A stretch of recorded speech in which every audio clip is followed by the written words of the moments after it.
Les vamos a dar ahora lectura a Éxodo 34, versículo 6, para seguir estudiando la palabra de Dios. Éxodo, capítulo 34, versículo 6. Y se titula el tema de hoy, Dios es fiel y verdadero, segunda parte. Dios es fiel y verdadero, segunda parte. Vamos a Éxodo 34, versículo 6, que dice: Y pasando Jehová por delante de él, esto es de Moisés, proclamó: Jehová, Jehová, fuerte, misericordioso y piadoso, tardo para la ira y grande en misericordia y verdad, que guarda misericordia a millares, que perdona la iniquidad, la rebelión y el pecado, y que de ningún modo tendrá por inocente al malvado, al culpable. Vamos a orar.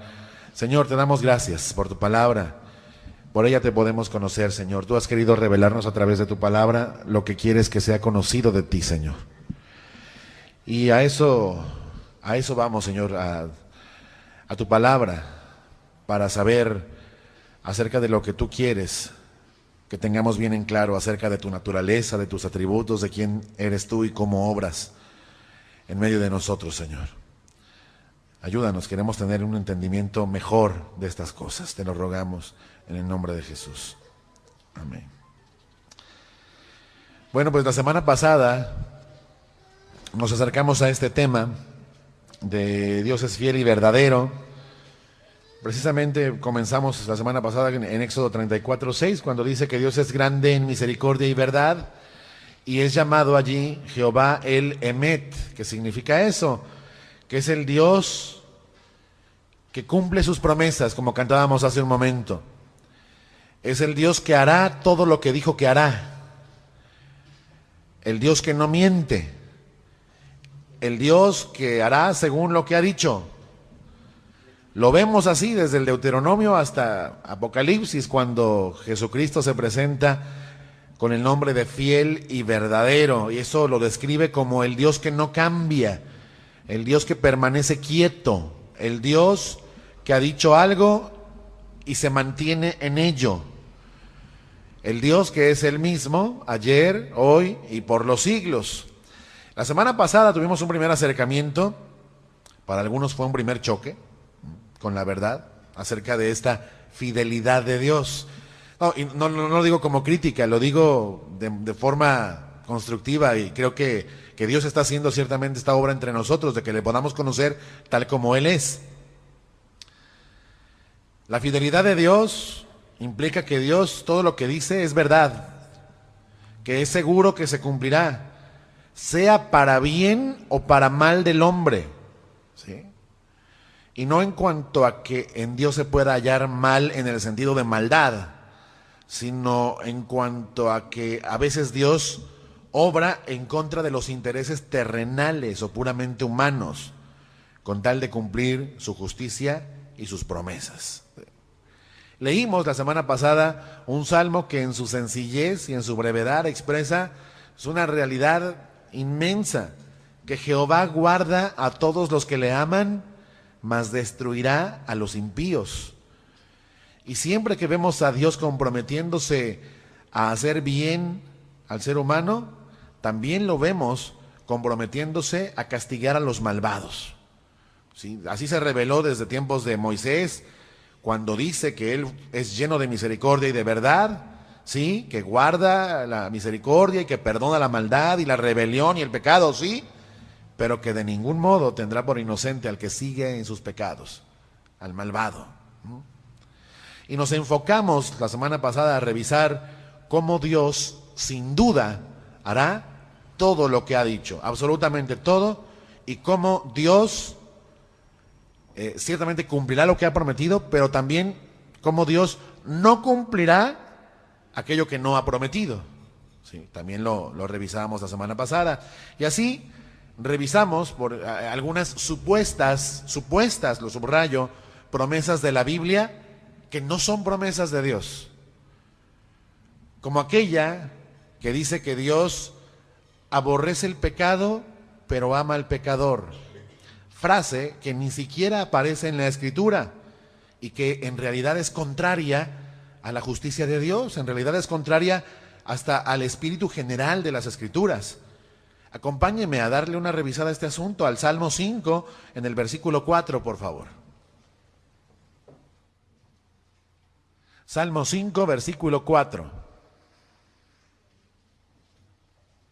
Salmo 5, versículo 4. Vamos a leerlo. Dice: porque tú no eres un Dios que se complace en la maldad. El malo no habitará junto a ti. Los insensatos no estarán delante de tus ojos. Aborreces a todos los que hacen iniquidad, o sea, a los pecadores, a los malvados, a los que no se arrepienten, a los rebeldes, ¿cierto? O sea, Dios aborrece a todos los que hacen iniquidad. Y luego dice el 6, destruirás a los que hablan mentira, al hombre sanguinario y engañador abominará Jehová. Y alguien puede decir, pues yo ni ando fraudeando a nadie, ni ando de mentiroso por todas partes, ni mucho menos soy sanguinario, no soy sicario, dice alguno, ¿no? Pero ¿qué no el Señor dijo que aquel que llama necio a su hermano ya es culpable de juicio ante el concilio? Es culpado de lo mismo, ¿no? Y el engañador, pues alguien no se siente engañador porque no fraudea a una gran empresa, pero ¿qué tal cuando te quedas con el cambio de lo que tu mamá te mandó a comprar? Esto no describiría a nadie como engañador si ha creído en Cristo y simplemente se ha resbalado y se arrepiente. Pero para los que persisten en esto una y otra vez, para los que viven así, no hay más destino. La Biblia es clara y dice que Dios destruirá a los que hablan mentira, o sea, a los que la hablan siempre, continuamente, a los engañadores, a los violentos, a todos aquellos que no muestran el amor de Dios. Pero dice el versículo 7, y aquí vemos otra vez este equilibrio en las promesas de Dios. Vea el 7, mas yo, diga yo, el que ha creído, ¿verdad? El que ya no anda en sus cosas. Mas yo, por la abundancia de tu misericordia, entraré en tu casa, adoraré hacia tu santo templo en tu temor. Yo sí y los demás no. Esto, pues ciertamente, llena de júbilo al que sabe que tiene esta salvación, pero al que duda de ella porque anda en sus pecados, le irrita incluso. Que no digamos al mundo, ¿no? Que por supuesto se ha hecho su propia imagen de Dios, un Dios que no corresponde a este Dios de justicia y de verdad, este Dios que es fiel y que cumplirá lo que ha prometido en su palabra. Dios ha prometido tener misericordia, sí, pero no de todos, ¿queda claro? Sino de los que se arrepienten. Y esa es una promesa totalmente segura. Yo les pregunté la semana pasada, ¿no les da gusto, hermanos? ¿No les da gusto que esta promesa de salvación y de misericordia, por la cual dice, por la abundancia de ella, entraré en tu casa y podré adorarte? ¿No les da gusto que tenemos esa promesa? Esa es una promesa maravillosa, pero en esta misma escritura encontramos el balance, el equilibrio, la otra cara de la moneda. También encontramos que aquello de que Dios aborrece el pecado pero ama al pecador no es tan cierto, no es muy preciso que digamos. Existe un amor general disponible ahí para el pecador, pero para que se arrepienta, pero mientras no se arrepiente, el pecador es aborrecido por Dios. No es mi opinión, no lo digo yo, la Escritura es suficientemente clara al respecto. Pero nos vamos construyendo estas frases que ni siquiera están allí en la Escritura y que se oponen, de hecho, al conocimiento de la verdad de Dios. Sí. Veamos el balance. Ahí están las dos cosas, ciertamente amor y misericordia y paz para los que se arrepienten. Pero por supuesto, juicio y destrucción para los que persisten en hacer lo malo.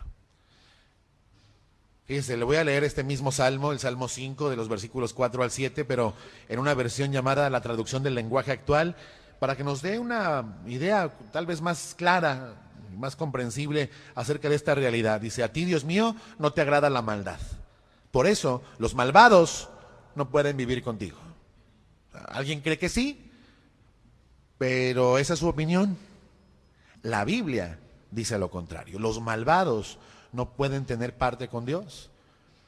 O sea, cuando se ha visto, hasta en los gobiernos humanos, que en un reino el enemigo, el que se opone y se rebela contra la autoridad, pueda tener un lugar en el palacio o en el gabinete o en el gobierno con aquel, ¿no? Es imposible. No hay forma. Los rebeldes no heredarán el reino de Dios. No hay forma de que ocurra eso. Y esa promesa es totalmente segura. Dice, los malvados no pueden vivir contigo porque tú no soportas, Dios, no soportas a los orgullosos ni amas a los malhechores. ¿Dónde quedó que Dios ama al pecador? No. Lo amará con ese amor disponible allí y cuando se arrepienta tendrá herencia. Antes no. Dice ahí este mismo salmo en esta versión, tú destruyes a los mentirosos y rechazas a los tramposos y asesinos. Pero a mí me quieres tanto que me dejas entrar en tu templo y allí me dejas hacer mis oraciones. Ay, pues gracias a Dios que tenemos esta promesa nosotros, ¿no? Pero el que sabe que no la tiene porque hace un análisis de su propia persona y se da cuenta que pues, no le alcanza con sus obras, que no le alcanza con su propia justicia, que anda en sus pecados, esto causa indignación, esto causa enojo, e incluso zozobra, causa angustia. Incluso, fíjense hermanos, escuchen esto, a veces esta realidad les causa zozobra o angustia incluso a los redimidos, a los cristianos, porque ven con terror, pues no que ellos están condenados, el que es salvo lo es para siempre, si es que realmente ha llegado a ser salvo, pero ven con terror que alguno a su alrededor, alguno de los más cercanos, murió sin Cristo. Y entonces ni a los cristianos nos gusta de repente, pero hermanos, ¿no podríamos ser depositarios de una promesa segura de salvación si no existiera también una promesa segura de condenación? Son las dos caras de una misma moneda. ¿Cuánto quisiera el hombre que Dios fuera fiel para cumplir su promesa de salvación, pero que no lo fuera tanto cuando se trata de cumplir su promesa de destrucción de los impíos? Sin embargo, Dios es como es, lo hemos dicho. Dios es fiel y cumplirá lo que ha dicho en un sentido y en otro. Y cuando alguno a nuestro alrededor muere sin Cristo, un amigo, un hermano, un padre, un hijo, no nos gusta tanto. Pero hermanos, lo que debería producir en nosotros una situación como esa es un temor mayor a Dios y un respeto mayor por Dios. O sea, si sucede eso, pues es momento de que, como dice la Biblia, entre comillas, pongas tus barbas a remojar, ¿verdad que así dice la Biblia? O sea, cuando veas las barbas de tu vecino recortar, dice el dicho, pon las tuyas a remojar. O sea, prepárate, toma a Dios en serio, date cuenta por esa experiencia que la muerte es una realidad. Vivimos tan desligados de la muerte, es una realidad que nos toca de cuando en cuando, que pensamos que nunca nos va a llegar, y vivimos como si Dios nunca nos fuera a llamar a su presencia, como si nunca fuéramos a morir. Y entonces nos empezamos a tomar a Dios a la ligera y a juguetear con su perdón y con su gracia, ¿sí? A jugar de un modo tal con la gracia, que dijo aquí un buen amigo nuestro, se convierte el mensaje de la gracia en una desgracia, ¿no? O sea, terrible, porque termina operando para destrucción. Pero hermanos, salvación y condenación, ambas cosas, Dios fielmente las hará. Salvación para los que le aman, condenación para los que le aborrecen. Pero surge una duda por ahí, una pregunta. Y la pregunta es, a ver, ¿pero qué el Señor no salvó a un ladrón a punto de morir una vez? Pues sí, ¿verdad? Ya lo hemos leído en la Escritura, eso está allí. Y alguien preguntará, a ver, entonces ¿no significa eso que podemos algunas veces esperar de Dios cosas que van más allá de lo que en nuestro conocimiento de Dios esperamos, o sea, ¿no significa eso que a lo mejor no conocemos tanto a Dios? O que simplemente lo encuadramos o lo encasillamos en un concepto y no puede hacer otras cosas. De hecho, en ese mismo sentido de la expresión, y lo abro para que lo analicemos, alguien incluso podría cuestionarnos si realmente sabemos cómo es Dios y cómo obra Dios. Vamos a ese punto, creo que es muy, muy valioso. Abra la Biblia en Romanos, capítulo 11, versículo 33, por favor. Romanos 11, 33.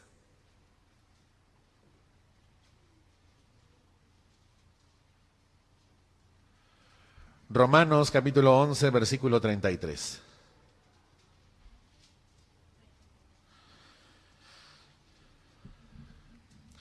Pablo, el apóstol, hablando a los romanos, nos muestra cómo verdaderamente comprender algunas cosas respecto a Dios es una tarea no solo complicada, sino en algunos puntos imposible. ¿Sí? Vamos a verlo. Romanos 11:33 dice: oh profundidad de las riquezas, de la sabiduría y de la ciencia de Dios, cuán insondables o indescifrables, ¿verdad?, son sus juicios, e inescrutables o inconocibles son sus caminos. O sea, la palabra original habla de caminos que no se pueden rastrear, que no alcanzamos nosotros a comprender. Y luego dice el 34, porque ¿quién entendió la mente del Señor? ¿O quién fue su consejero? ¿O quién le dio a él primero para que le fuese recompensado? O sea, ¿realmente entiendes la mente del Señor como para saber que ciertamente Dios obrará del modo que está escrito? O a lo mejor pudiéramos esperar ahí un pasar de panzazo, un examen extraordinario, una segunda oportunidad o una reencarnación, y ahí agréguele el montón de consideraciones que en esa negociación que intentamos hacer con Dios quisiéramos que estuvieran disponibles, para no pensar en la realidad de que está establecido para los hombres que mueran una sola vez, y después de eso, ya, el juicio, no hay más que hacer. Bueno, empezamos a revisar esto. Miren, Dios en realidad es incomprensible en muchos sentidos. Nuestra mente, limitada y finita, o sea que tendrá un fin, que se corromperá y demás, no alcanzará, mientras estemos en la carne, a entender totalmente a Dios. Eso es cierto. Los pensamientos de Dios son y seguirán siendo más altos que los nuestros, eso es indudable. Así como el cielo es más alto que la tierra, sus pensamientos seguirán siendo más altos que los nuestros. Y el caso del ladrón arrepentido, ya casi para morir, y que Dios, el Señor Jesús ahí lo salva, demuestra que Dios hace esas cosas. Algunas de las cosas que demuestra ese pasaje del ladrón arrepentido es la soberanía de Dios. O sea, que Él es el dueño de las almas, que Él hace como mejor le parece con todos. Ese pasaje también nos recuerda la realidad innegable de que es el Señor el que salva, que la obra de salvación es de la autoría del Señor. La Escritura dice, la salvación es de Jehová. ¿Sí? Eso nos lo recuerda también. Pero por otro lado, hermanos, no son pocos los que toman esta historia del ladrón arrepentido como si fuera la máxima doctrina del cristianismo, y a eso le apuestan a hacer de ese pasaje y de esa realidad su propia esperanza, ¿sí? Es una esperanza muy personal, ¿sí?, muy cuestionable también, porque conduce a las personas a la lógica de que pueden vivir en pecado durante toda su vida y que pues, al final pues uno puede contar con 2 minutos para arrepentirse, ¿verdad? Al final. Pero nadie en su juicio debería permitirse eso. Eso es un lujo que nadie se puede dar.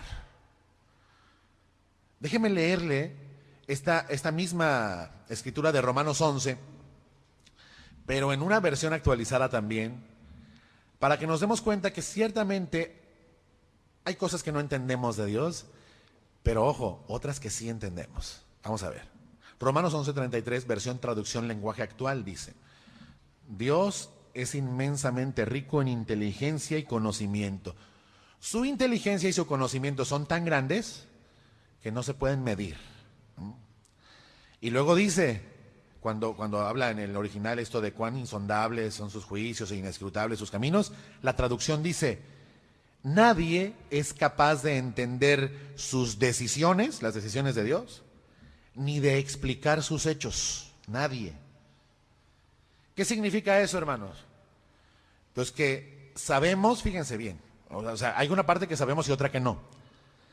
Pero sabemos lo que Dios hace, ¿sí? Eso sí lo sabemos. Sabemos que ciertamente lo hace, eso también lo sabemos. Y sabemos cómo lo hace, y ahorita les voy a explicar un poquito más de eso. Pero lo que no sabemos es el por qué lo hace. Ahí sí no hay forma de explicar eso. ¿Cómo explicamos la misericordia de Dios para unos y la severidad de Dios para otros? ¿Cómo la explicamos? No hay forma realmente de explicar eso. Y dice Romanos 11:34 en esta versión actualizada: ¿sabe alguien cómo piensa Dios? ¿Puede alguien darle consejos? Y luego dice: ¿puede acaso alguien regalarle algo a Dios para que Él esté obligado a darle algo a cambio? Esta frase guárdela por ahí, porque en un momento vamos a revisar esto de si Dios está obligado o no está obligado con nosotros, ¿no? Pero Pablo, el apóstol, está escribiendo aquí acerca de la forma en que el Señor juzga, ¿sí? Cuando dice: oh profundidad de las riquezas, de la sabiduría y de la ciencia de Dios, está hablando de que Dios es soberano y de cuán incomprensibles pueden llegar a ser en nuestra mente sus determinaciones, su obra y sus decisiones. Hermano, de hecho, todo predicador debería partir de la base de que explicar a Dios es una tarea imposible. O sea, de explicar el todo de Dios. No hay forma de explicar eso tampoco. Pero también es un hecho, hermanos, no perdamos de vista eso, que aunque Dios sigue siendo un misterio en muchos sentidos, también es un hecho que Dios quiso revelarnos una parte de su naturaleza, quiso revelarnos cómo es que aplica sus juicios y quiso mostrarnos parte de su mente y de su corazón. Y esa revelación está en la Biblia y además es una revelación segura, una revelación que nos deja claro cómo Dios es justo y verdadero y fiel. Fíjense, hermanos, Pablo, aunque estaba reconociendo la profundidad de la sabiduría y de la ciencia de Dios y lo inescrutable de sus juicios, lo difícil que es conocer sus decisiones y explicar sus hechos, si lo vemos unos versículos atrás, nada más 3 versículos atrás, lo vamos a ver a Pablo explicando con toda certeza la manera en que Dios obra y juzga. Vamos a verlo ahí en Romanos 11:30. Vamos, retrocedemos 3 versículos para ver si realmente no se puede entonces decir nada sobre Dios, ¿verdad? Porque ya no lo conocemos. No, lo conocemos en parte, mas lo que conocemos es seguro. Vamos a ver, Romanos 11:30 dice: pues como ustedes, está hablando aquí a los gentiles, o sea, a los que no son de Israel. Pues como ustedes también en otro tiempo eran desobedientes a Dios, pero ahora han alcanzado ustedes misericordia por la desobediencia de ellos, o sea, de los del pueblo de Israel. Así también estos, los de Israel, ahora han sido desobedientes para que por la misericordia concedida a ustedes, ellos también alcancen misericordia. Porque Dios sujetó a todos en desobediencia para tener misericordia de todos. ¿Sabe Pablo cómo obra Dios o no? Ahí está, lo está diciendo. Y luego entra esta parte de que, oh profundidad de las riquezas. Lo que Pablo está diciendo es: yo no entiendo por qué Dios hizo eso, pero de que lo hizo, lo hizo. Y lo sabemos, cómo lo hizo y cómo accionó y cómo obró en su justicia para salvación y para condenación. Eso lo sabemos. O sea, Dios es ciertamente inescrutable, hermanos. El todo de Dios seguirá siendo un misterio realmente para nosotros. Pero hay áreas bastante iluminadas respecto a la verdad de Dios. Pablo acepta que Dios es insondable o inescrutable, pero en estos versículos nos demuestra la propia Escritura, el sentido que cobra ya leyendo todo el contexto, que Dios es inescrutable en cuanto a las motivaciones que le llevan a tener misericordia, por ejemplo aquí, tanto de su pueblo como de los gentiles. ¿Sí? Pero a ver, encuéntrele usted el por qué lo hace. Pues de eso no tenemos idea, ¿no? Es difícil o imposible explicarlo, pero sí tenemos certezas. Con la Biblia en la mano podemos responder algunas preguntas fundamentales respecto al destino eterno del hombre. Por ejemplo, ¿salvará Dios a los rebeldes? ¿Qué dice la Biblia? ¿Que sí o que no? Que no. Bueno, cuesta trabajo, ¿verdad? A ver, lo voy a volver a preguntar a ver si me contestan más. ¿Salvará Dios a los rebeldes? No. ¿A quiénes salvará? A los que han creído, a los que se arrepienten, a los que le aman y le obedecen. Todo es consecuencia de lo mismo, de la fe. Sí, así es. Ahora, qué hombre, qué ser humano ama y obedece así por naturaleza? ¿Le brota eso de obedecer a Dios? A nadie, a ninguno. Entonces, ¿merece alguien la salvación? No. Bueno, nadie se merece la salvación, pero ¿serán condenados entonces todos? No. ¿Verdad que sí sabemos sobre Dios? ¿Verdad que la Biblia sí es clara? ¿Y por qué no serán condenados todos? Por la misericordia de Dios. Y porque Él quiso hacerse un pueblo para sí. ¿Sí? Porque Él es misericordioso y compasivo. Y por otras razones que no alcanzamos a entender realmente. Pero ciertamente lo ha hecho. Dios obra así. Entonces, ¿vemos dónde está lo inescrutable del tema de la fidelidad de Dios y de su accionar? Lo inescrutable no está en el modo de juzgar. Su modo de juzgar no es un misterio, hermanos. Eso está claro. El misterio está en los motivos que lo llevan a Él a hacerlo así. ¿Está claro? Bueno. De Dios, obviamente no sabemos todo, pero tampoco ignoramos todo. Sabemos, fíjense, primero sabemos lo que hace. En este caso, hablando del juicio de Dios, sabemos que Él juzga para salvación o para condenación y paga a cada uno en persona según sus obras. Eso sí lo sabemos. Sabemos lo que hace. Sabemos que ciertamente lo hace. O sea que esto que ha dicho lo lleva a cabo con toda seguridad. Sabemos también cómo lo hace. Y la Escritura es rica en mostrárnoslo.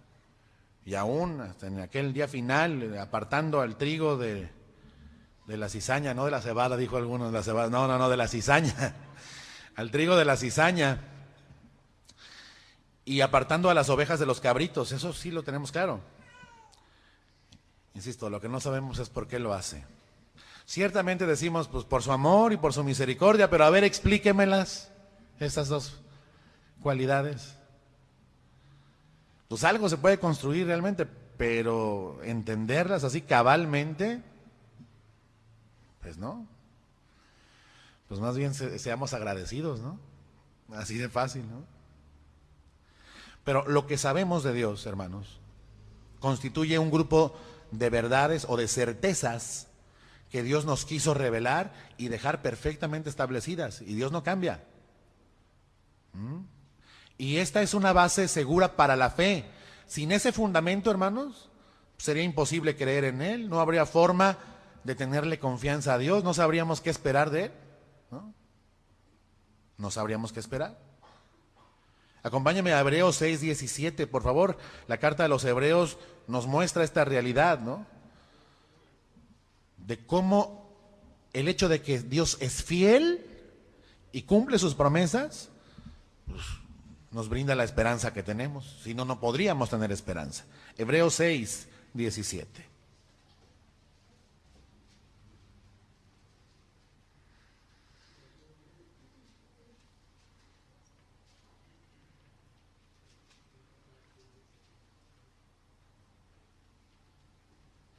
Dice, por lo cual, queriendo Dios mostrar más abundantemente a los herederos de la promesa la inmutabilidad de su consejo, interpuso juramento, para que por dos cosas inmutables, o sea que no cambian, en las cuales es imposible que Dios mienta, tengamos un fortísimo consuelo los que hemos acudido para asirnos de la esperanza puesta delante de nosotros, la cual tenemos como segura y firme ancla del alma, y que penetra hasta dentro del velo, donde Jesús entró por nosotros como precursor, hecho sumo sacerdote para siempre, según el orden de Melquisedec. Bueno, dos cosas inmutables, dice, dos cosas que no cambian. Está hablando de su consejo y de su juramento. Son dos cosas, ¿no? Está diciendo que Dios ciertamente sus juramentos los cumplirá, que no hay mentira en eso. Dios se hizo este juramento y esta promesa, por cierto, a sí mismo primeramente, y nosotros nos beneficiamos de esa promesa, de la promesa de salvación. Está hablando aquí del nuevo pacto, de su pacto con el hombre, ¿no? Nuestro consuelo, según estos versículos, es que podemos con certeza, con seguridad, acudir a Dios para asirnos o para agarrarnos, para tomarnos así con uñas y dientes de la esperanza que podemos tener, porque Dios es fiel, porque sabemos que Dios cumplirá su pacto, cumplirá sus promesas de salvación. Y dice aquí el autor de Hebreos que esa certeza es como un ancla. ¿Para qué sirve un ancla? Sí, para evitar ser llevado de aquí para allá por las olas del mar, ¿verdad? Para afirmarse y afianzarse en un punto establecido y no moverse de allí. Esa es la figura que usa aquí el autor de Hebreos para decirnos que esa certeza nos mantiene a nosotros firmes, nos mantiene seguros durante tiempos, por ejemplo, de tribulación o de angustia, y es por esta certeza, por esta seguridad que Dios nos da, que los creyentes podemos permanecer y perseverar hasta el fin, más allá de las circunstancias. Es por esa certeza que muchos cristianos a lo largo de la historia han estado dispuestos a ir a la muerte. Y aún, para sorpresa y enojo de un hombre como Nerón, muchos cristianos fueron a la muerte cantando himnos, alabando a Dios. ¿Por qué? Porque estaban convencidos de que fiel es el que prometió, como dice la Escritura, de que Dios sin duda cumpliría su promesa. Enfrentarse a la muerte sencillamente les adelantaba, les acercaba el momento de que esa promesa les fuera cumplida. Por eso el creyente, hasta el día de hoy, el verdadero cristiano, puede permanecer y perseverar hasta el fin. Dice la Escritura que solo el que persevere hasta el fin será salvo. O sea, ahí no se trata de que perseverar sea un requisito, tengo que perseverar para llegar hasta el fin. No, ahí más bien es al revés. Ahí de lo que se trata es que tú ya tienes una seguridad de a dónde vas. Y por esa seguridad puedes estar firme hasta el fin. Y el que persevera hasta el fin demostrará con eso, o mostrará, o quedará claro, será evidente, que era salvo, que siempre fue un hombre o una mujer de Dios. Esa es nuestra ancla del alma. Que Dios nos prometió salvación y vida en Cristo, y que sin duda así será. Dios cumplirá eso. ¿Le da gusto o no? Eso es maravilloso, hermano. Valore, ese es un tesoro.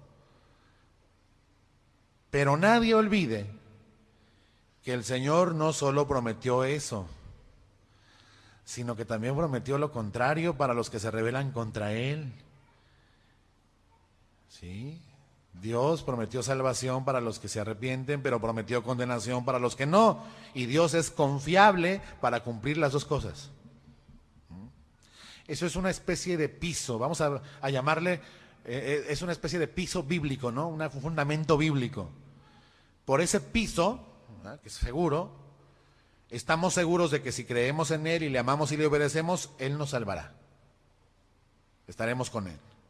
Pero ese mismo piso, el mismo piso que es la confiabilidad de Dios, implica que es totalmente seguro que los impíos serán castigados. Y que no todos, además, que no todos tendrán sus 2 minutos antes de morir para ponerse a cuentas con Dios. ¿Y cómo sabemos eso? La Escritura es clara. La Escritura nos habla, por ejemplo, en Ezequiel, y lo leímos la semana pasada, solo se los recuerdo ahora, de un padre bueno que vive, que tiene un hijo malvado, que se pierde. ¿Sí? Esas son certezas que Dios nos entregó en su palabra. Certezas que Dios quiso que entendiéramos perfectamente bien. Y alguien dice, oye, pero entonces, ¿podrá o no podrá salvar Dios a alguno 2 segundos antes de su último aliento, de su último respirar? Pues sí, sí puede, ya lo hizo.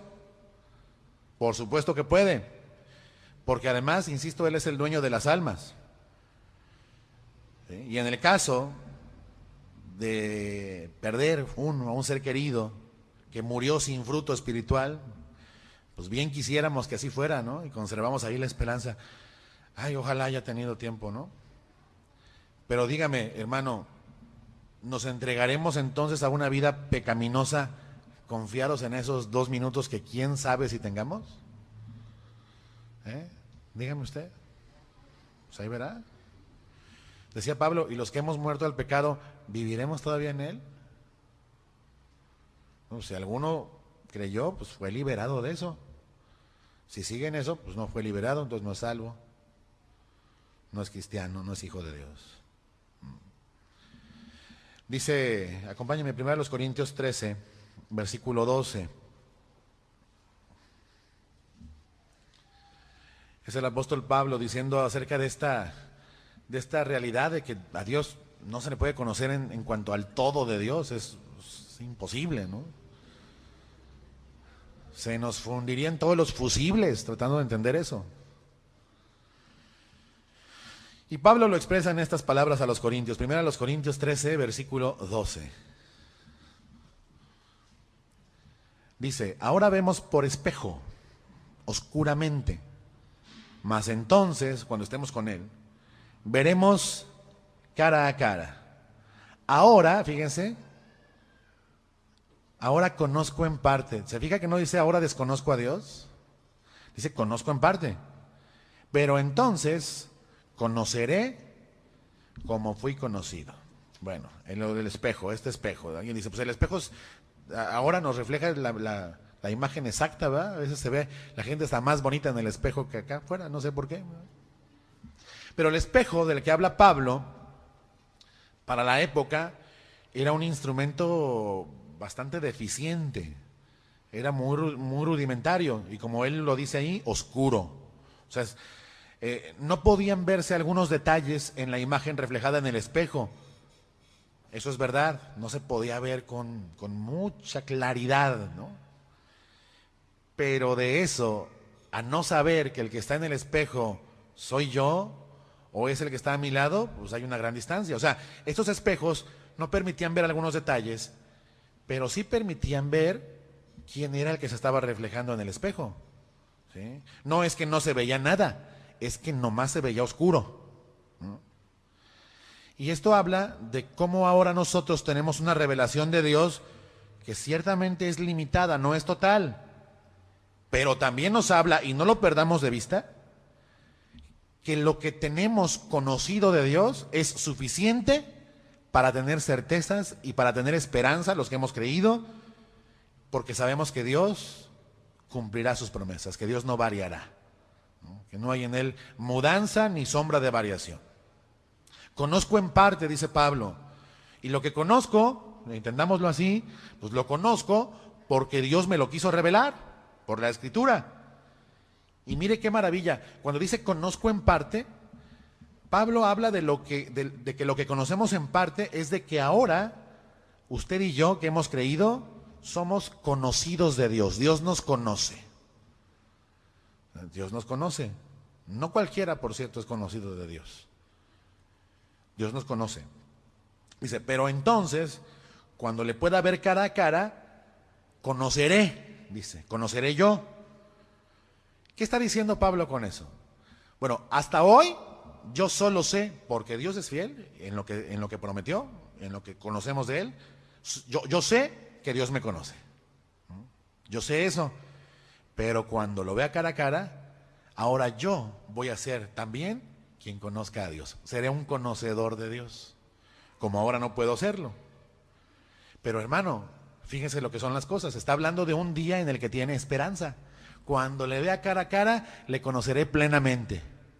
Ya no habrá este espejo oscuro por el cual vemos con, carencia de algunos detalles. No, ya lo voy a ver bien. Pero ¿cómo es que Pablo tiene esa certeza? Pues por lo que ya está prometido. O sea, Pablo está hablando de un día, el día de encontrarse con Dios cara a cara, un día que solo vendrá por cuanto Dios ha prometido que vendrá. ¿Se da cuenta? Sí tenemos certezas. O sea, Pablo está diciendo, yo sí entiendo y tengo claro que voy a estar con Él. Aunque ahora no lo conozco. Él me conoce, mas ya lo conoceré yo aquel día. O sea, aunque no lo entendamos del todo, sabemos que Dios juzga, sabemos cómo juzga, eso sí se alcanza a ver en el espejo, y nos revela lo que necesitamos saber sobre Dios. O sea, tampoco es que nos quiso dejar así como a oscuras totalmente, ¿no? Ciertamente no reveló todo, pero sí nos reveló, por ejemplo, que el bueno y el malo están en manos de Dios. Para el bueno, estar en las manos de Dios es un regalo. ¿Cuántos quisieran estar ahí? Bueno, nosotros ya estamos. ¿Cuántos quisieran allá afuera? ¿Verdad? Bueno, a lo mejor no quieren porque no se les ha sido alumbrado su entendimiento, pero decimos ya quisieran como diciendo de la que se pierden, ¿no? Nosotros estamos ahí. Sí, en las manos de Dios. Pero a ver, para el malo, ¿qué será estar en las manos de Dios? ¿No dice la Escritura que terrible cosa es caer en manos del Dios vivo? ¿Ah? O sea, esas son las certezas que la Biblia nos da. Certezas que hacen posible que le tomemos en serio, que le temamos, que le respetemos, que no le tengamos en poco. Acompáñenme a Jeremías 10:10. Rápidamente, a Jeremías 10, versículo 10.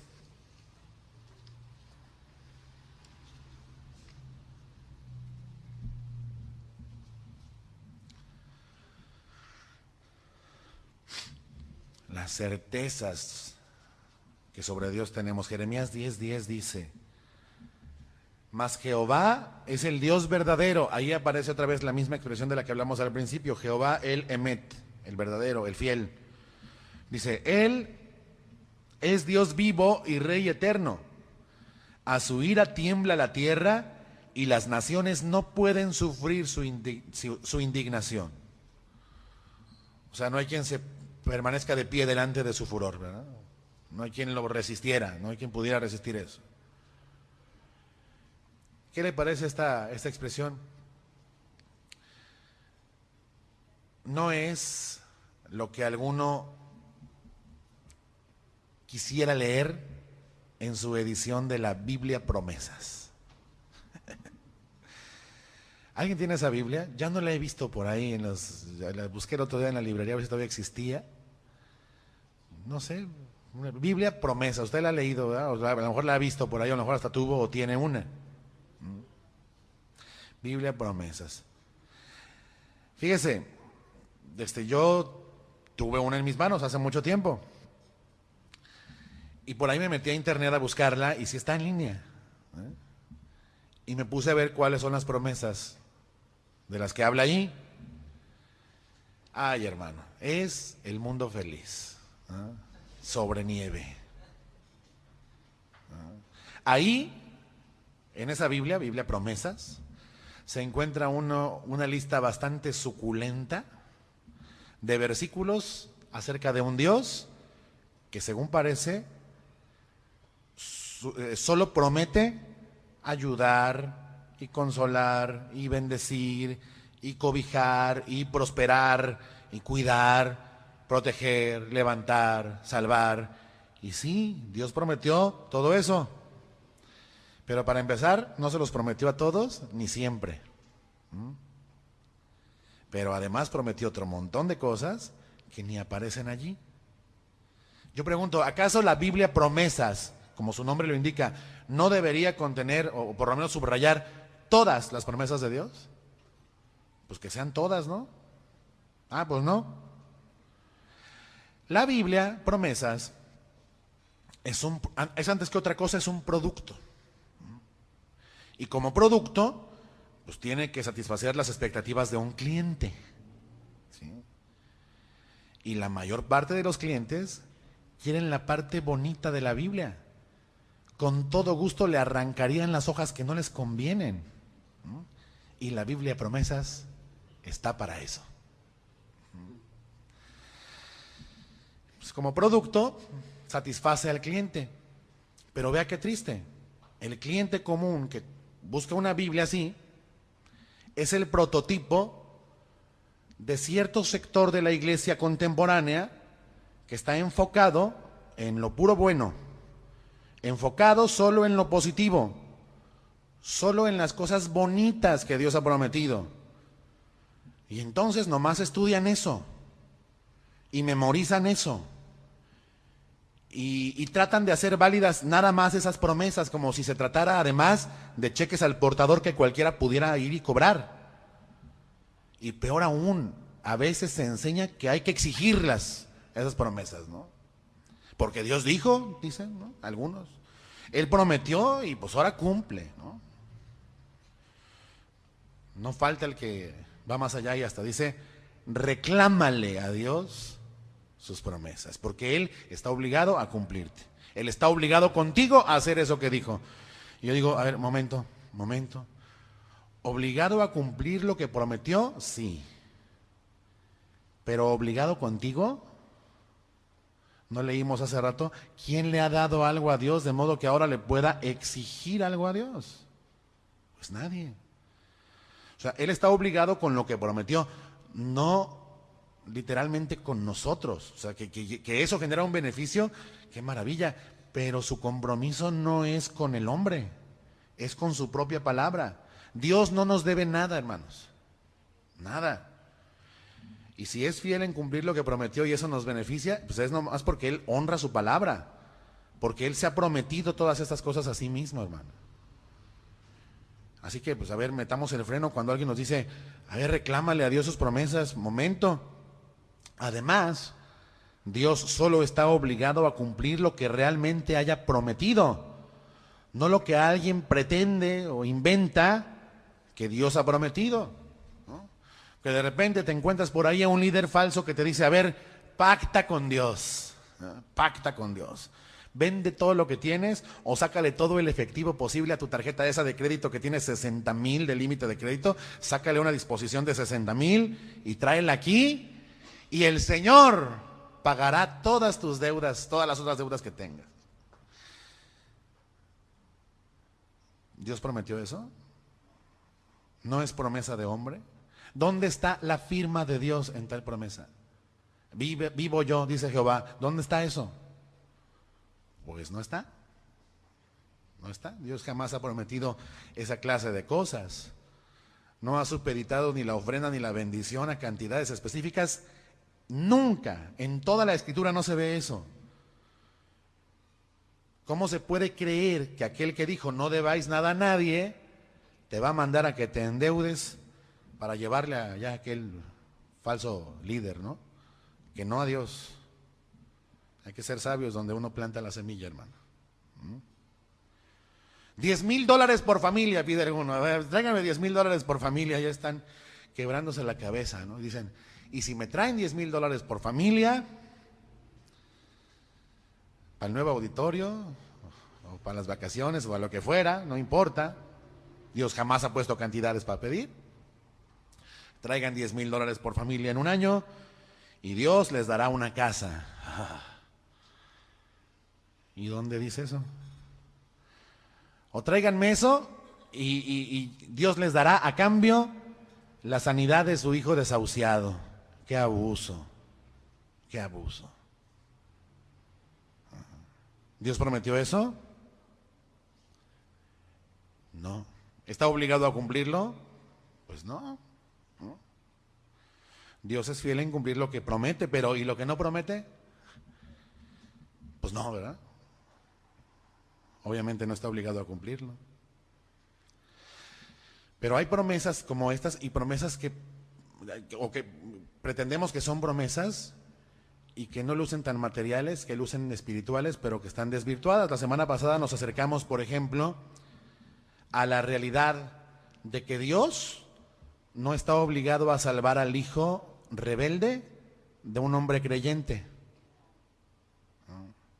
Ya revisamos que aquello de cree en el Señor Jesucristo y serás salvo tú y toda tu casa, no es una promesa generalizada, no es algo que se pueda aplicar a todos.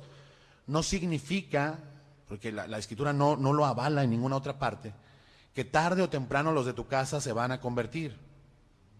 Sí implica que es más fácil, sí implica que el mensaje de salvación ya está allí. Y en muchos casos produce familias cristianas. Pero de eso a que sea una promesa de que todos sin duda se convertirán, pues no hay nada en la Escritura que lo avale. Cada uno en lo individual, como la familia, por ejemplo, del carcelero en Filipos, o los hijos de Zaqueo, deben escuchar el Evangelio. Y cada uno arrepentirse de sus propios pecados. Y es que alguien dice por ahí, no, pero la Escritura dice que Él hará bien a los que le aman hasta 1000 generaciones. Pues sí, pero eso no significa que Dios haya asegurado que 1000 generaciones sin fallar le amarían o le seguirían. No. Cuando dice que Dios es fiel en salvar hasta 1000 generaciones, sí, hasta 1000 generaciones de los que se arrepienten. ¿Sí? O sea, ilimitadamente, las generaciones que sean, pero de los que se arrepienten. Dios salvará ilimitadamente, pero de manera individual a cada persona de cada generación que le ama y le obedece. Pero también condenará ilimitadamente a cada persona en lo individual de cada generación que le aborrece. Hermanos, la Biblia es muy clara. ¿Cuántos reyes en la historia de Israel y de Judá obedecieron a Dios y tuvieron hijos rebeldes? Y luego el hijo rebelde les dio un nieto obediente. Y luego el bisnieto era rebelde otra vez. ¿Se da cuenta? O sea, no hay una continuidad asegurada de salvación familiar. No existe eso. Cuando ocurre, qué maravilla, qué bendición. Eso hay que disfrutarlo, ¿no? No, es que todos mis hijos son cristianos. Te felicito, mi hermano, qué bueno. Y Dios ha tenido misericordia de todos los tuyos. Pero no hay nada que asegure la salvación familiar. Pero luego resulta que dizque le tomamos la palabra a Dios de esa promesa, pero es una promesa que no hizo. Y sobre eso de tomarle la palabra a Dios, déjeme contarle, hace un par de días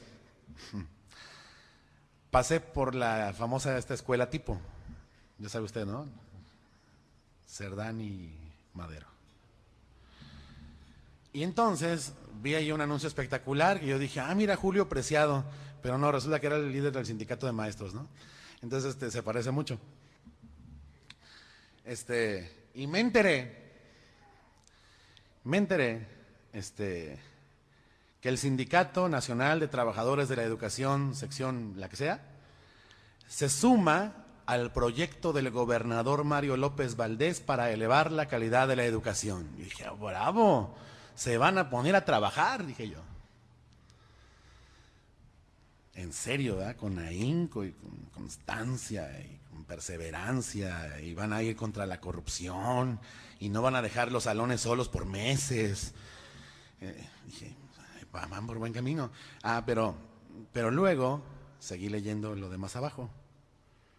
Y me enteré que la forma de sumarse al proyecto del gobernador para elevar la calidad de la educación consiste en lo siguiente, es muy curiosa, es muy chistosita la forma de adherirse. Fíjese, dice, señor gobernador, dice, le tomamos la palabra más escuelas de tiempo completo, alimentos calientes y nutritivos para los niños, capacitación para los maestros, habilidades digitales para los alumnos y mejor infraestructura educativa. Y yo dije, ¿le tomamos la palabra? O sea, si es para recibir, pues cualquiera le toma la palabra a cualquiera, ¿no? Eso es bien fácil. Le toman la palabra al gobernador, pues para recibir beneficios, así hasta yo, ¿no? Pero no hacen ningún compromiso, ¿no? No hablan de no dejar a los niños sin clases por 3 meses, como lo hacen. No hablan de combatir estas plazas de aviadores que hay por todos lados. No hablan de comprometerse de verdad y estudiar y prepararse para mejorar la educación de los niños. Solo le toman la palabra al gobernador para recibir. Te tomo la palabra, dame.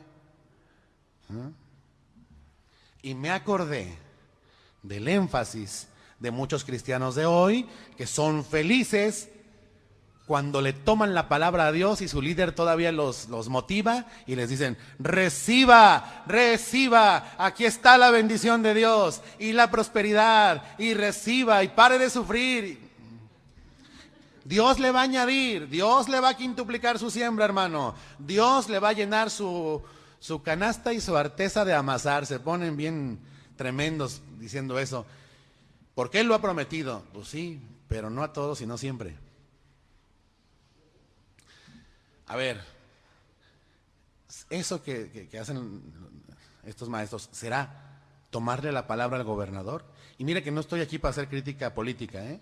Nada más le quiero decir que veamos cómo es de engañoso el corazón humano. O sea, estos dicen estar comprometidos con el gobernador, igualito que muchos cristianos dicen estar comprometidos con Dios.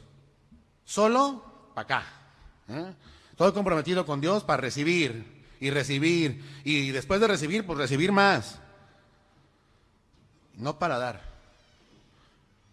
no para darse, no para entregarse, no para adorar. Eso revela, hermanos, la condición del corazón.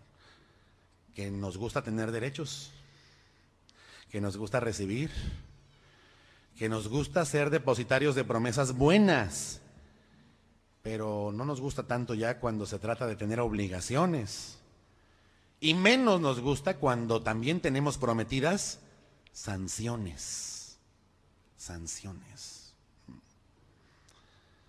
O sea, algunos se olvidan, por ejemplo, de que sus contratos laborales, sí, ciertamente establecen salarios y prestaciones y compensaciones, sí, pero que también ahí están estipuladas restricciones, ¿verdad? Y limitaciones y sanciones. Sanciones también. Y así ocurre con la vida del hombre con Dios también. Hay bendiciones, qué maravilla. Pero hay restricciones y hay sanciones. Digo, veo el anuncio este de los maestros y digo, qué diferente sería oír a los profesores decir, le tomamos la palabra, señor gobernador, nos vamos a ponernos en serio a estudiar y no vamos a dejar maestros suplentes ahí mal capacitados con los niños, o al cuidado del director del plantel que ni tiene tiempo de atender a los niños del salón, y no vamos a suspender clases por cualquier motivo, ¿verdad? Le tomamos la palabra por la calidad de la educación, ¿verdad? Y no vamos a andar buscando pretextos para salirnos del salón, ¿no? Y no vamos a tomar llamadas en horas de clase, en fin, o sea, muchas cosas que serían realmente, pues le tomamos la palabra, vamos juntos mejorando la calidad de la educación. Incluso, qué diferente sería oírles decir, y si no lo hacemos, que la nación no lo demande, ¿verdad? Por ahí salió ahí. Sí, aunque luego ni les importa que la nación les demande algo, pero, o sea, ¿qué quiero decir con eso? Y si no lo hacemos, pues aceptamos incluso el ser sancionados. O sea, señor gobernador, tan le entramos que pues haga usted valer las sanciones y las acataremos. Y no haremos escándalo. Ese es nuestro compromiso por la educación. Y digo, ¿cuándo escucharemos eso? Pero escúcheme, hermano, así actuamos muchas veces para con Dios. Ya olvídese de los maestros, ¿no? Alguno ya está diciendo, no, es que no les pagan bien. No, ya vamos a dejarlo de lado. No, no, no. Sí. Nomás lo pongo como comparativo. Como comparativo nada más. Los creyentes, dizque le tomamos la palabra a Dios, nomás cuando oímos que Él tiene cuidado de nosotros, que nos guardará del mal, que nos prosperará, y casi siempre que habla de prosperar no habla de dinero, pero a nosotros nos gusta creer que es de dinero de lo que habla, ¿no? Y le tomamos la palabra cuando dice ahí que nos bendecirá y nos protegerá del mal y nos salvará. Yo pregunto, ¿le gustan esas promesas? Sea sincero, ¿le gustan? Sí, a todos nos gustan. Vamos a ver algunas, ¿qué le parece? Tomarle la palabra a Dios. Deuteronomio 28:3.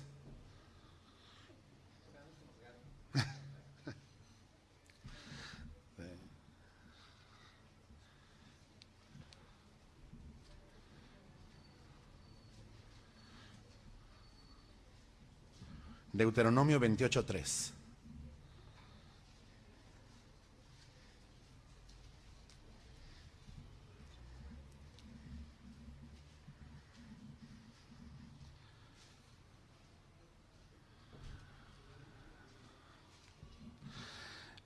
Es como si usted le dijera a su jefe, te tomo la palabra del sueldo que me prometiste, pero ay, cuando pueda vengo a trabajar. Vamos a ver, bendiciones, de estas que nos gustan. Ay, qué rico es leer esto, Deuteronomio 28:3. Bendito serás tú en la ciudad y bendito tú en el campo. Bendito el fruto de tu vientre, el fruto de tu tierra, el fruto de tus bestias, la cría de tus vacas y los rebaños de tus ovejas.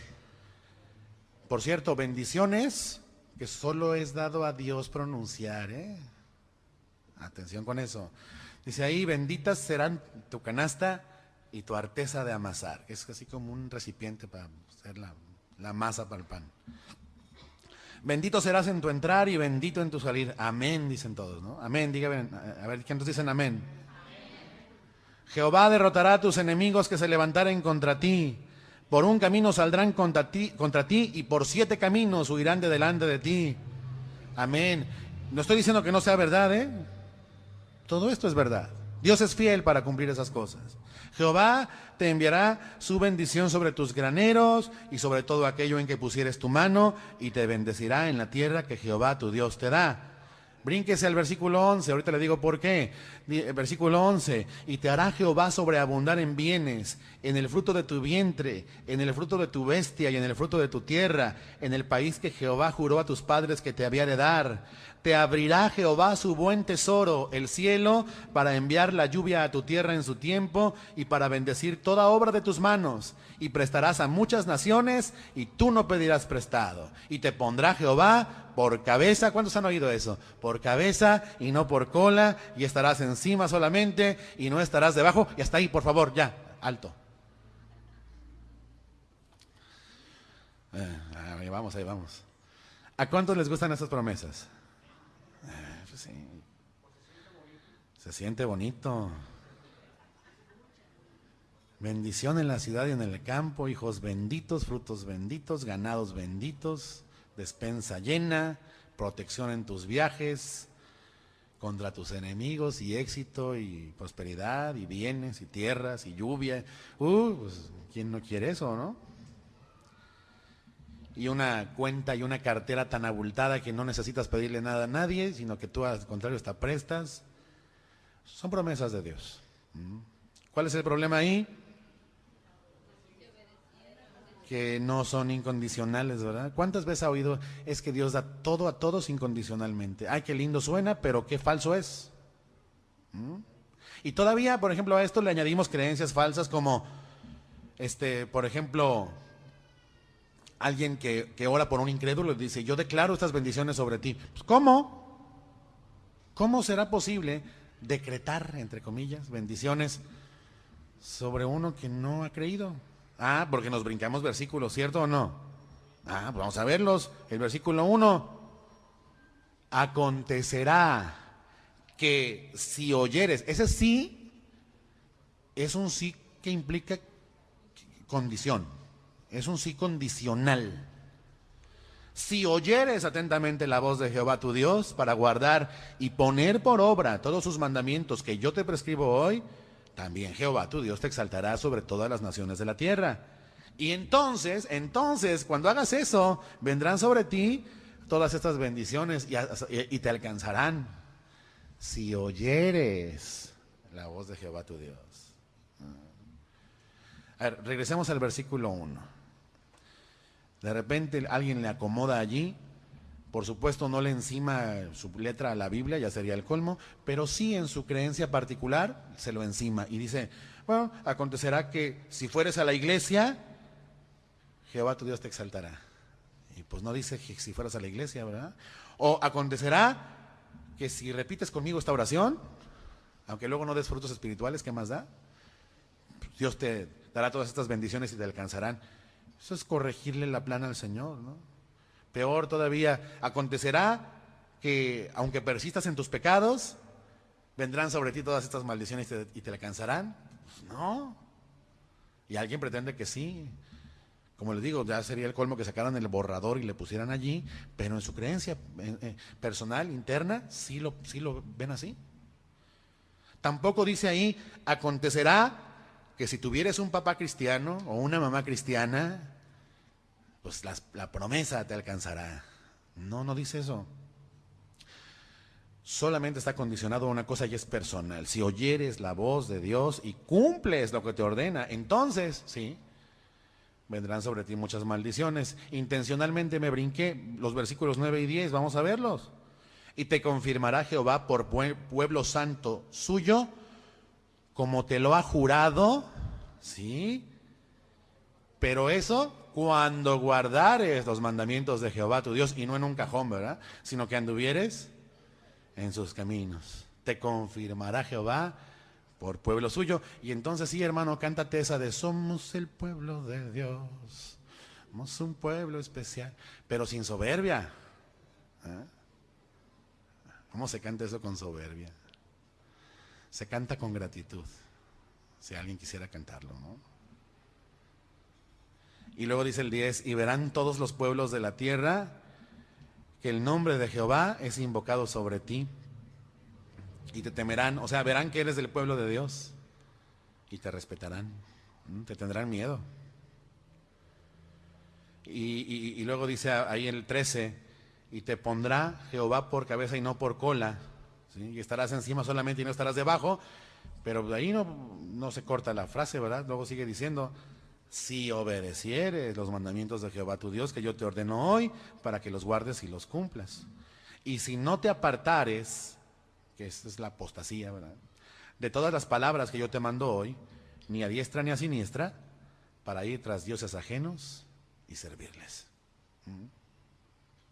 Hermanos, y eso sin contar con que aparte ahí abajito hay otro medio capítulo que también es promesa de Dios, hermano. También es promesa y Dios cumplirá lo uno y lo otro.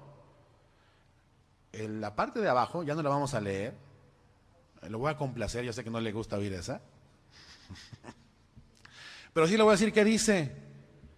Ahí habla de que los que no oyeren la voz de Dios para procurar cumplir todos sus mandamientos y sus estatutos, pues les vendrá pues todo lo contrario de lo que ya dijimos. Y también los alcanzará, porque fiel es el que lo prometió. Fiel es el que prometió. Y todavía decimos, a ver, fulanito de tal, no eres cristiano, pero ven, déjame orar por ti para quebrantar la maldición de Dios en tu vida y que entonces te vaya bien. ¿Cuándo dijo el Señor que hiciéramos eso? ¿Quién es el que quebranta la maldición? Cristo. Háblale de Cristo en todo caso. Preséntale a Jesucristo. Sin duda que Él puede tener misericordia, tendrá misericordia del que tendrá misericordia, pero nosotros que no sabemos de quién tendrá misericordia, así que le predicamos a todos, ¿sí? A todos. Y entonces sí, la maldición será quebrantada del incrédulo, ¿verdad? Sin duda, ¿no? Termino ya con esto. Acompáñame a Juan 6:54. Con esto nos vamos.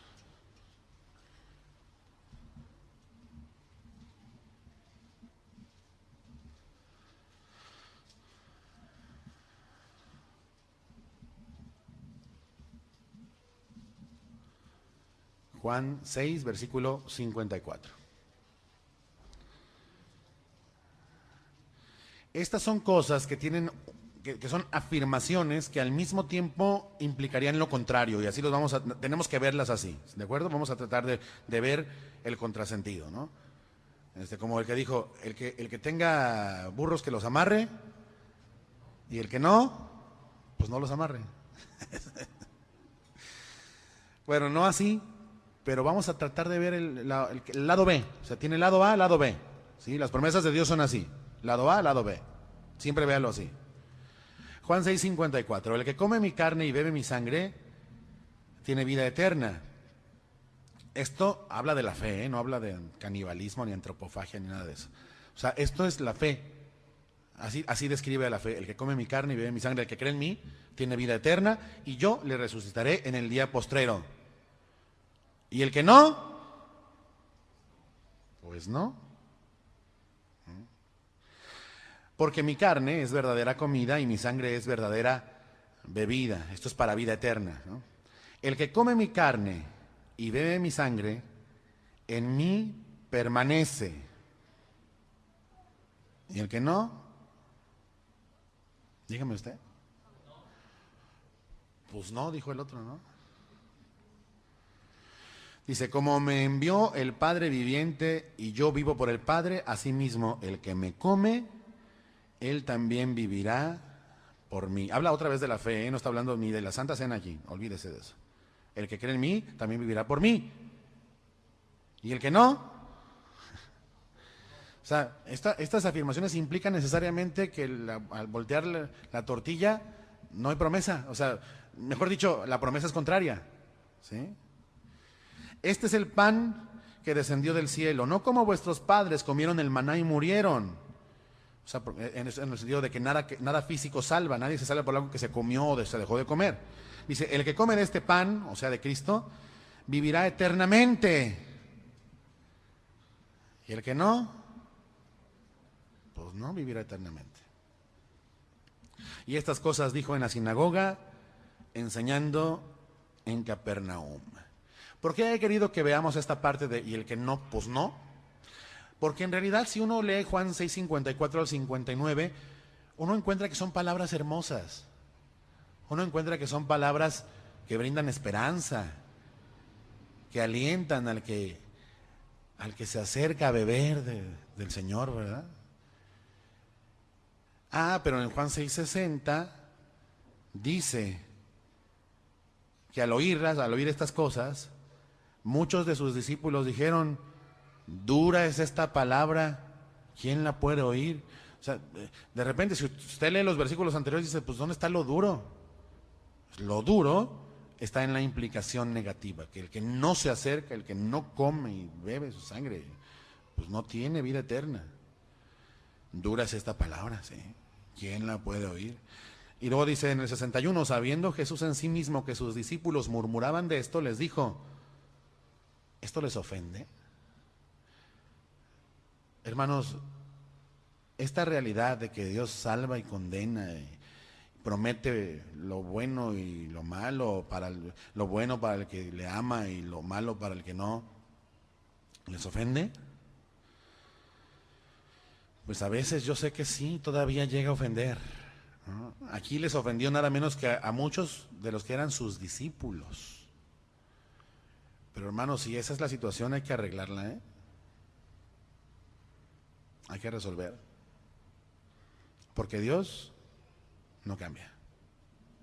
Dios no se moverá un centímetro de su posición por lo que usted piense o deje de pensar acerca de estas palabras. Fíjense, dura palabra es esta mediante la cual Jesús se muestra a sí mismo como la única posibilidad de tener vida eterna. Pues sí, dura para los que no quieren creer. Dura para ellos. Dura para los que no siguen a Cristo, ni le toman en serio, ni le obedecen. Y a veces también dura para el que es salvo, pero ve a su compañero condenarse. Pues sí, sí es dura. Dios ha dicho que no todos creerán. De hecho, serán pocos los que creerán, pocos los que vendrán a él como Salvador.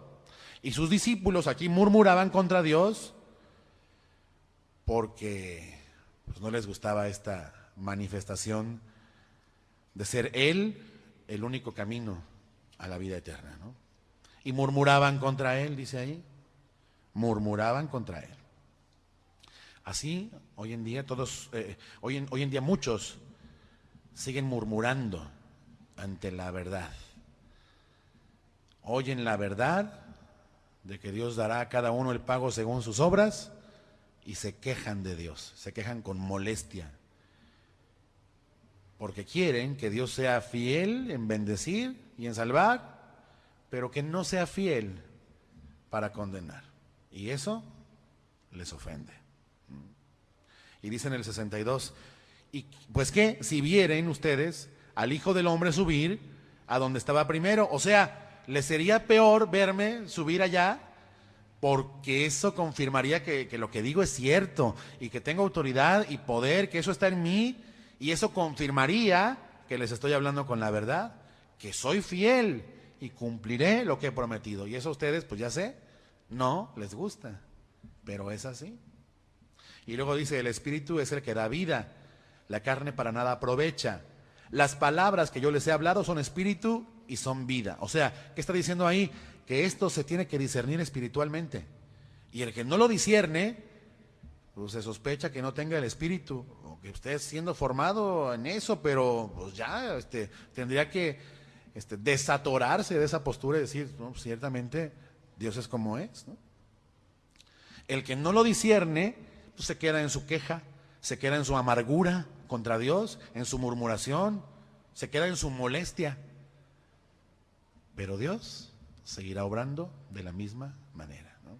Dice ahí, porque hay algunos de ustedes que no creen, porque Jesús sabía desde el principio quiénes eran los que no creían y quién le había de entregar. Y ahí andaban con él, ¿no? Y dijo, por eso les he dicho que ninguno puede venir a mí si no le fuere dado del Padre. Y vea esto, desde entonces, o sea, desde que supieron la verdad, desde que fueron expuestos a esta realidad, muchos de sus discípulos volvieron atrás y ya no andaban con él. Jesús conocía el corazón de todos sus discípulos. Sabía que algunos andaban ahí atrás de él, pero que no creían realmente en él. Que andaban detrás de él, pues como el cartel de los maestros, tomándole la palabra para recibir, ¿eh? Fascinados por los milagros que este señor hacía, ¿verdad? Y por la comida que algunas veces les daba. Y hasta el día de hoy estos personajes siguen en la iglesia, siguen deambulando por la iglesia. ¿Qué le vamos a hacer? Quieren de Dios nada más lo bonito, las cosas que alimentan a su carne, pero no aceptan estas verdades espirituales. Esperan a un Dios positivo, ¿no? Y no reciben la verdad. Incluso hasta con declaraciones metafísicas son capaces de decir, no, yo no recibo eso, lo cancelo en el nombre de Jesús. ¿Cómo vas a cancelar un dicho de Jesús en el nombre de Jesús? Siguen en sus razonamientos, siguen envanecidos, están entre nosotros, pero no les ha amanecido. Porque el Espíritu, dice ahí, es el que da vida. Y algunos dicen, no tienen el Espíritu y pues por lo tanto no creen. Por eso insiste, y ninguno puede venir a mí si no le fuere dado o regalado, ¿verdad?, de parte del Padre. O sea, aquí otra vez vemos que la fe no es realmente decisión humana, sino obra de Dios. Y muchos de los que le seguían volvieron atrás. Dice que volvieron atrás y ya no andaban con él. O sea, ya no aguantaron la verdad, ya no la soportaron y abandonaron a Jesús para siempre. Tal como muchos hasta el día de hoy, en estos tiempos de apostasía, siguen apartándose, no de la iglesia a veces, pero sí de Jesús. En lugar de ver la verdad, esta verdad terrible de que hay salvación y hay condenación, y en lugar de reaccionar a eso, postrándose y clamando a Dios, en lugar de acudir a Él que se ha manifestado como el único alimento que produce vida eterna, mejor murmuran y se alejan y dejan al Señor. Puede ser que entre nosotros hubiera alguien así, y para ese alguien es esta pregunta. En Juan 6:67, dijo entonces Jesús a los 12, ¿quieren acaso irse también ustedes? A ver, sé que esta palabra entre nosotros aquí en esta congregación ha llegado a ser dura para algunos de ustedes que saben que han perdido seres queridos que no tenían a Cristo. ¿Dios pudo haberlo salvado en el último minuto? Sí, Dios puede hacer eso. Mas si lo hizo, pues es algo que no lo sabremos, no mientras estemos aquí. Pero yo pregunto, a partir de esta verdad, ¿serás tú un discípulo más que vuelve atrás y ya no anda con Jesús? Yo les pregunto a ustedes, tal como Jesús les preguntó a los 12, ahora que saben la verdad, ¿acaso quieren ustedes irse también?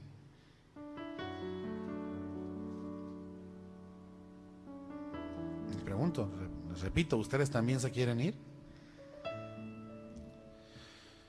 Hermano, usted que escucha ahora que Dios es fiel para cumplir lo que prometió, tanto salvación como condenación, que Dios es fiel absolutamente para hacer lo que dijo que hará, ahora que lo sabe, ¿también se quiere ir?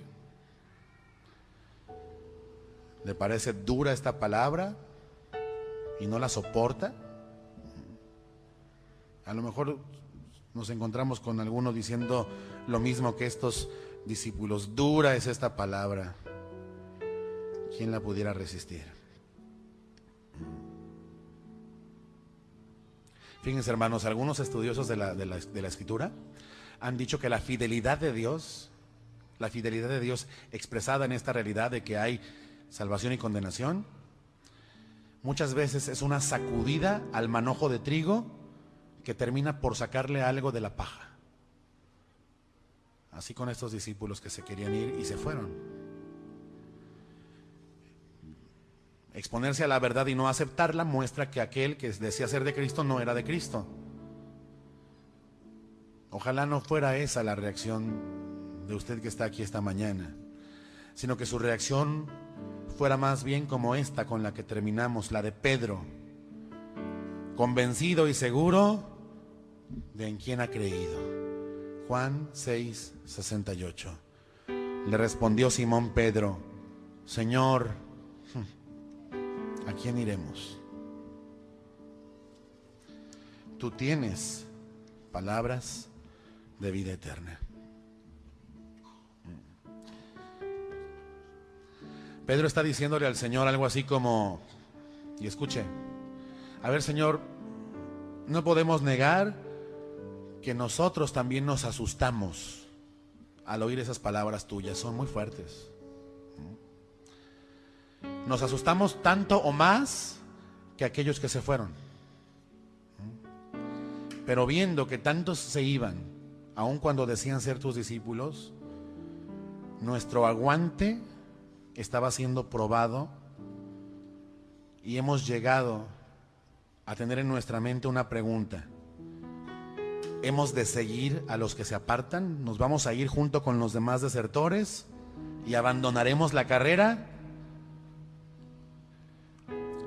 Pero cuando pensamos eso, de inmediato, por tu espíritu, volvimos a tener luz en nuestro entendimiento y nuestro corazón fue asegurado como con un ancla.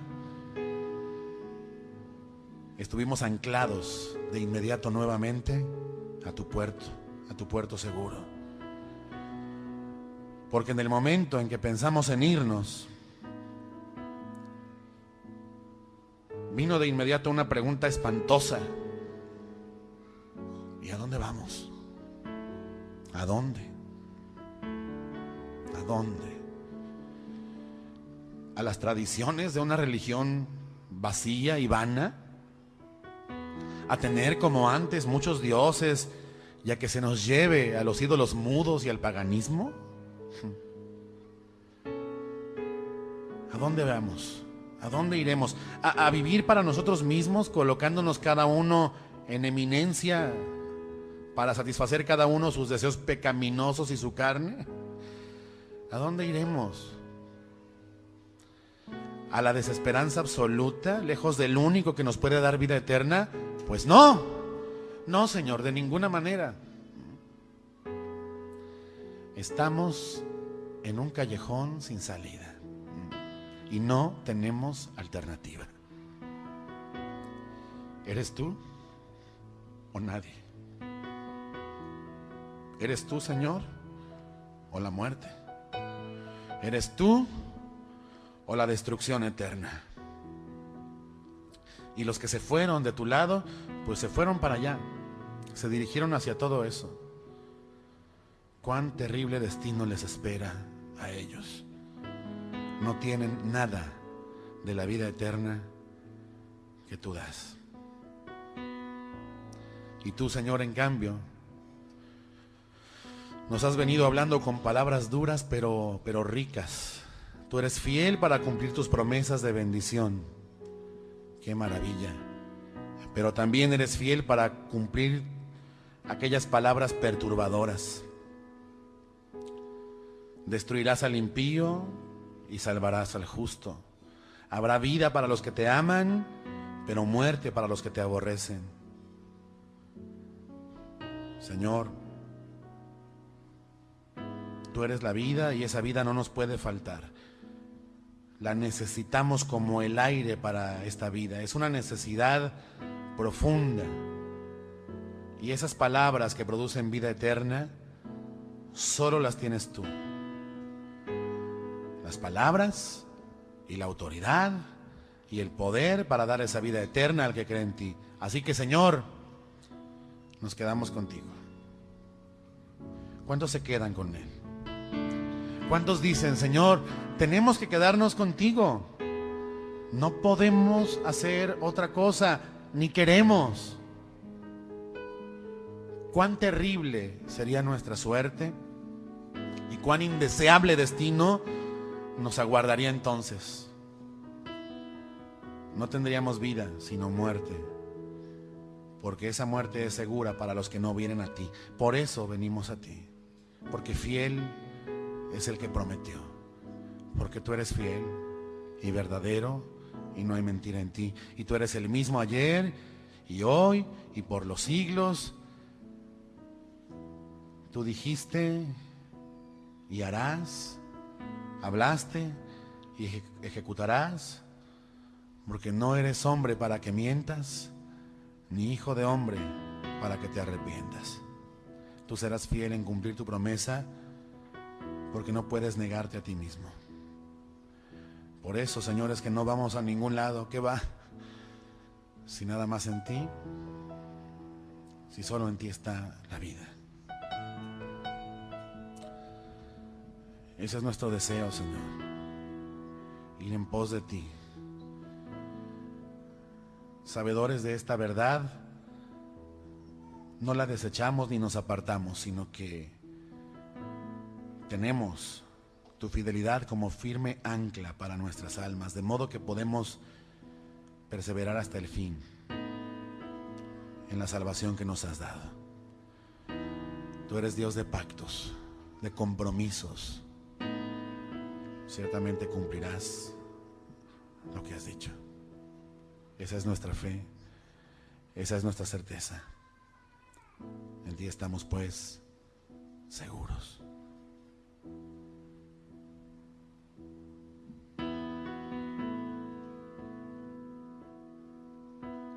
Tú eres mi Dios, tú eres mi Rey, justo y verdadero, tú eres fiel. Cierre sus ojos y cántele esto al Señor. Lo que has dicho tú se realizará.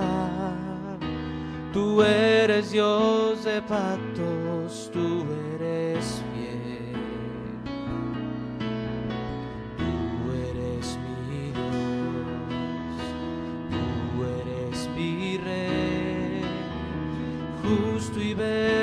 verdadero, tú eres fiel. Lo que has dicho tú se realizará. Tú eres Dios de pactos, tú eres fiel. Y hasta los cielos es tu misericordia, y hasta las nubes tu fidelidad.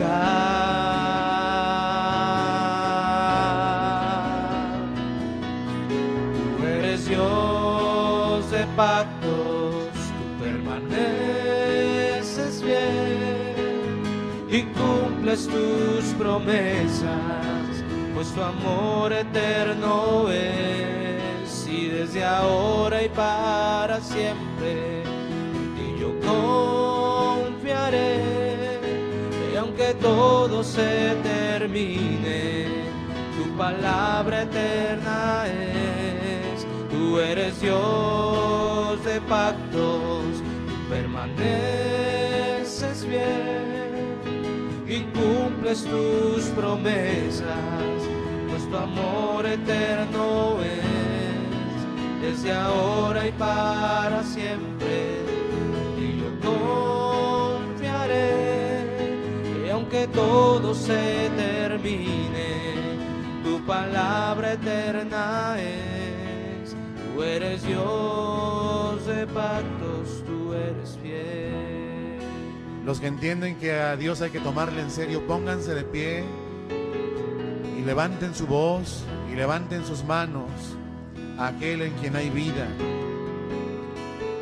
Busquemos a aquel que fiel ha sido en prometer cuál será nuestro destino, y busquémosle ahora mientras puede ser hallado, y reconozcámosle como el Dios de pactos, el Dios que es fiel, el que hará como dijo. Cántenle. Tú eres mi Dios, tú eres mi Rey, justo y verdadero, tú eres fiel. Lo que has dicho tú se realizará. Tú eres Dios de pactos, tú eres fiel. Tú eres mi Dios, tú eres mi Dios, tú eres mi Rey, justo y verdadero, tú eres fiel. Lo que has dicho tú se realizará. Tú eres Dios de pactos, tú eres fiel. Hasta los cielos y hasta los cielos es tu misericordia, y hasta las nubes tu fidelidad.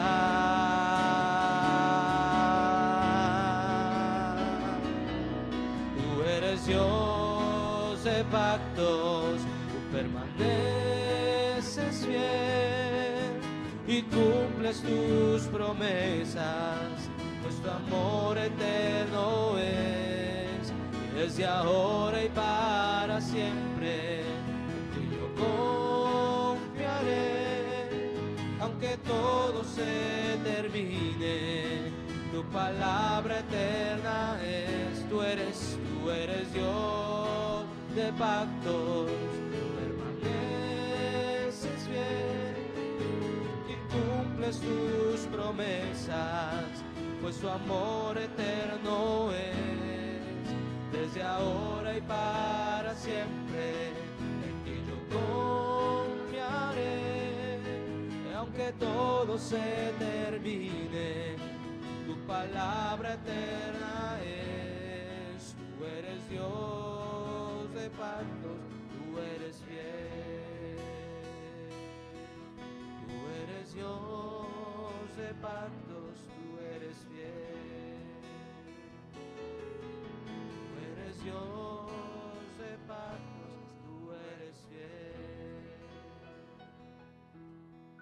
Bríndale su aplauso al Señor, que es fiel y verdadero.